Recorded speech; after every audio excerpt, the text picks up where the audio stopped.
परमात्मा क्या कहते हैं, जम जो राजा से डरे और मिट कर्म के लेख, अदली असल कबीर हैं ये कुल के सतगुरु एक। मासा घटे न तिल बधे, विद ना लिखे जो लेख, और सच्चा सतगुरु मेट करवाई ऊपर मार दे मेघ। क्या कहते हैं भगवान कि जा सतगुरु की मैं बलिहारी, जो मेटे जम तल बाणे नू। क्या बताया भगवान ने अपनी महिमा में कि उस सतगुरु पर बलिहारी जाऊं जो यम के तलबाने यानी तलब किया जाए यमराज के द्वारा, जिसको बुलाया गया है और यम के दूत लेन आगे, कहते हैं उसको वापस कर दे, भाग जाए यहाँ से, ये नहीं आएगा, ये हमारा बच्चा है, तुम इसके निकट नहीं आ सकते। यानी उसकी उम्र बढ़ा दी, कर्म की रेख काट दी, मिटा दी, वो अंत था वो समाप्त कर दिया और आपकी आयु एक्सटेंड कर दी, बढ़ा दी। अब आप बालक हो, आपको मालूम नहीं कि कितना कीमती है मनुष्य जीवन, एक सांस की क्या कीमत है। कबीर साहब कहते, कहता हूँ कहीं जात हूँ और कहूँ बजा के ढोल, श्वास जो खाली जात है वही तीन लोक का मोल। मनुष्य जीवन का श्वास, कितनी कीमत है इस श्वास की, और हम इसको कैसे बर्बाद कर रहे हैं। और उस श्वास को प्रियव्रत ने प्रार्थना की कि, और भगत भी था वो पहले जीवन में, तो नहीं मिला, एक श्वास भी नहीं मिला। और यहाँ आपको इतने श्वास बढ़ा देगा, आपकी गिनती भी नहीं होगी। तो ऐसा समर्थ भगवान आपको मिल गया है।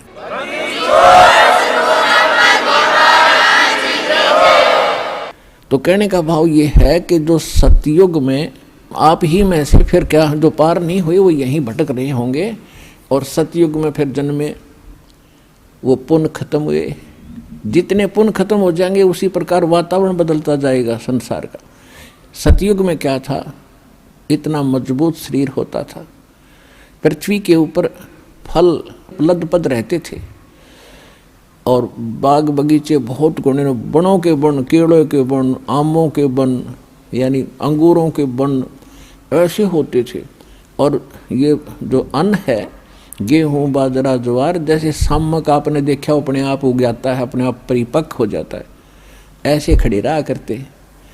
कोई अभाव नहीं था, लाए तोड़ के और झाड़ के धर दिए और पका के खाओ और भक्ति करो, कोई काम नहीं था। फिर धीरे धीरे पुण्य समाप्त हुए, वो सुविधाएं भी कम होती चलेगी। त्रेता में आए, त्रेता में आपको हजारों वर्ष का जीवन जीने को मिला, वो भी थोड़ा रहा, क्योंकि मृत्यु अच्छी चीज नहीं है। और यहाँ कंपलसरी, यहाँ तो अच्छी चीज रहेगी ही नहीं। और हम यही डिमांड करते हैं कि हमें अच्छी चीज मिले और कभी समाप्त ना हो। अब बेटा बेटी हुए, हम कितने खुश हैं, बिल्कुल सही है। और हम अपने बच्चों के साथ रहें, कितने अच्छे लगते हैं, इन्हीं के लिए हम सारा दिन मजदूरी करते हैं, मेहनत करते हैं, इनको सुखी रखना चाहते हैं। और ये मृत्यु हो जाती है 1 मिनट में, बच्चे ही मर जाते हैं, बाप माता पिता दोनों मर जाते हैं इकट्ठे ही, पूरा परिवार नाश हो जाता है। तो व्हाट इज दिस, ये संसार है जहाँ आप रह रहे हो। ठीक है, अभी तक आपको ये पता ही नहीं था कि इसके अतिरिक्त भी कोई स्थान है, तो ये भगवान ने आके बताया है। और कुछ अपने गवाह भी तैयार करके वो कच्चा काम नहीं करते, अपना उन्होंने गवाह भी तैयार करके जिन महापुरुषों को उस स्थान पर लेकर गए जो सुख में सथल है।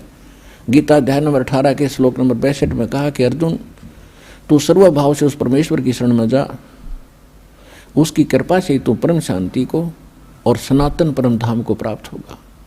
परम शांति वहाँ होगी जहाँ मृत्यु नहीं है, और जहाँ मृत्यु वहाँ शांति किसी। अब चाहे प्रधानमंत्री बन रहा है बाप, और बेटे का तकलीफ हो जा या एक्सीडेंट हो जा, जब वो सुनता है ना एक्सीडेंट हो गया, कलेजा न्यू करे उसका, अब क्या हुआ क्या हुआ, जब न्यू कह लेना बच गया, जब शांति हो है। तो यहाँ कोई जीवन है या शांति है? हम सोचें राजा सुखी, पूरी पृथ्वी का राजा भी महादुखी है इस लोक के अंदर। तो सुख कहाँ है वो बता दिया भगवान ने कि सतलोक में है, जहाँ आप पहले रहा करते थे। उस सुख को आप यहाँ खोज रहे हो। जो बूरा की मंडी में सुख था वो नमक की मंडी में नहीं हो सकता। उस कीट को, उस कीड़े को जो खांड की बोरी से उठकर और किसी ने उठाकर नमक की मंडी में डाल दिया तो वहाँ सारा कलर एक जैसा है। तो ये काल जो है ये भगवान जरूर कहलावा है, लेकिन ये भगवान नहीं है, ये सुखदाई नहीं है। तो उस सतलोक की और यहाँ की एक जैसी रचना है। ऐसे मनुष्य वहाँ है, ऐसी सृष्टि जो की तू है। आप पहले वहाँ रहा करते थे, चींटी से लेकर हाथी तक जितने भी असंख्य प्राणी हैं यहाँ पर, वो इतना बड़ा लोक है। और आप एक परिवार की वहाँ इतनी स्थान है, ऐसे सदाबहार बाग आपके आंगन में लगे रहते हैं। बड़े बड़े महल हैं तेज पुंज के बने हुए, जैसे यहाँ मिट्टी है 5 तत्वों से बना सारा कुछ, पेड़ भी पौधे, वहाँ एक तत्व से बने, नूर तत्व से। और उसको छोड़कर आप यहाँ आ गए, आप यहाँ खोज रहे हो सुख के काम करो नहीं और सुख गणा हो, बैठे बैठे सारा कुछ मिल रहा है, ये तो वहाँ मिल जाएगा। तो इसकी नकल काल न करा कि स्वर्ग और महास्वर्ग। अब वहाँ आपको बैठों को जरूर मिलेगा स्वर्ग महास्वर्ग में, लेकिन पूंजी आपकी खत्म हो रही है। और वहाँ पूंजी बिल्कुल खत्म नहीं होती, क्योंकि आप अपने बाप के घर पर हो गए। बाप के घर पर कोई किराया थोड़ा देना पड़ता है, वो परम पिता है हमारा। तो यहाँ तो स्वर्ग में जो पूंजी खत्म हो जाएगी, आपको फिर पृथ्वी पर पटक देगा, झाड़ा ले करके आपको चूस कर आपके पुण्यों को खत्म करके यहाँ पटक देता है। और वहाँ कभी पुण्य खत्म होते ही नहीं। जो प्राणी वहाँ जाएगा वो पुण्यों से इतना परिपूर्ण पुण्य हो जाएगा इस भक्ति, सत भक्ति से, और फिर अपने भगवान के पिता के घर चले जाएंगे। फिर वहाँ समस्याएं समाप्त हो जाती है। तो उसके बाद फिर तो ये कहने का भाव ये है कि इस लोक की तुम इच्छा कम करो, यहाँ की सुविधाओं से भी मुंह मोड़ो थोड़ा सा। जितना ज्ञान आपको होता जाएगा उतना ही आप यहाँ से उल्टे हटोगे, तभी उस परमात्मा के निकट पहुँचोगे। यदि आप यहीं की कार कोठियों की डिमांड करते रहे भगवान के आगे, तो आपका मूल काम फिर रह जाएगा। परमात्मा आपको वो वस्तुएं अवश्य देगा जो कलयुग में ज़रूरी है। कलयुग में क्या ज़रूरी है? व्हीकल, जैसे मोटरसाइकिल है, कार है, या अन्य कोई सुविधाजनक कोई वैसे गाड़ी ठीक चलनी हो। बस में भी आदमी आसानी से जा सकता है, ट्रेन से भी आ जा सकता है, आना जाना उसमें कौन सा गाड़ी में बैठे बात से कि कौन सा देवता बन जाए। कार में बैठ गया है तो आदमी है। तो जो भक्ति नहीं करता वो चाहे हेलीकॉप्टर ले रहा हो, वो तो पत्थर है और भगवान के लिए यूजलेस है। इसलिए परमात्मा कहते हैं राम रटत निर्धन भलो, टूटी घर की छान, वो कंचन महल किस काम के जहाँ भक्ति नहीं भगवान। कि परमात्मा को बच्चा प्यारा है, चाहे निर्धन हो, और इतना निर्धन हो कि घर की छत भी टूटी हो और मेरी परमात्मा की भक्ति करता हो। वो किस काम के सोने के महल जहाँ परमात्मा की भक्ति नहीं।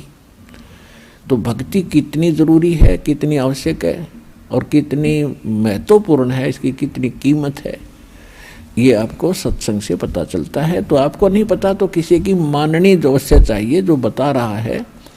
और एक तो बताया करें अपना अनुभव, वो तो संत अलग हैं।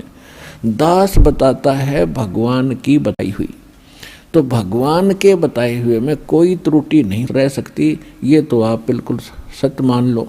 ये तो माननी भी चाहिए कि भगवान जो कहता है वह फाइनल है। इंसान के कहे में त्रुटि हो सकती है, भगवान के कहे में नहीं हो सकती। तो दास अपना नहीं बताता अनुभव, भगवान का बताया ही बताता है। और जो उन्होंने ज्ञान दिया वो आपको सुनाता हूँ। और जिन महापुरुषों को भगवान वहाँ लेकर गए फिर वापस छोड़ा, उन्होंने जो ज्ञान दिया वो आपके रूबरू करता हूँ कि उन्होंने भी ऐसा ही कहा है और परमात्मा ने स्वयं आकर भी यही बताया है। तो फिर ये तो निसंशय हो जाना चाहिए आपको कि दास जो कह रहा है वो फाइनल है, वो सत्य है। तो सत्य को ग्रहण करने की आदत बनाओ। बच्चे खिलौनों को सत्य मानते हैं क्योंकि उनकी बुद्धि इतना काम नहीं करती। छोटे छोटे घोड़े होते हैं खिलौने से, कार होती हैं, उन्हीं को हाथ से ऐसे घसीटते हैं, उन्हें कहते हट जाओ कार आ गई है, हट जाओ कार आ गई है, और पीछे पीछे दौड़ रहे हैं उसके। तो ये खिलौने हैं इस पृथ्वी लोक के जो आप डिमांड करते हो, वो तो खिलौनों से खेल रहे हो।